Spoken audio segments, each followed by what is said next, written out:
Today, I'll be giving you a quick tour to our actual turnover finish for one bedroom with a total gross area of 27.5 square meters.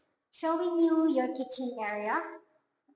In your kitchen area, it comes with a granite countertop, overhead, lavatory, base cabinet, and of course the provision for range hood. Now let's proceed to your toilet and bath.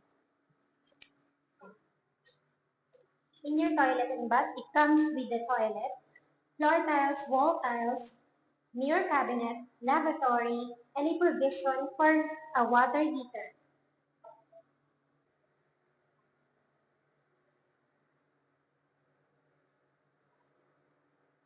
This area could be your living and dining space. Now showing your bedroom. It comes with a sliding door and a provision for window type aircon. And of course, your access to the balcony. Now let's go to your balcony. This unit is a rear unit facing Antipolo or east. This side is facing north or the Marikina area.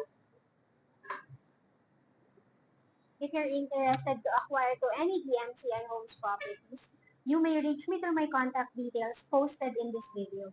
Thank you for watching.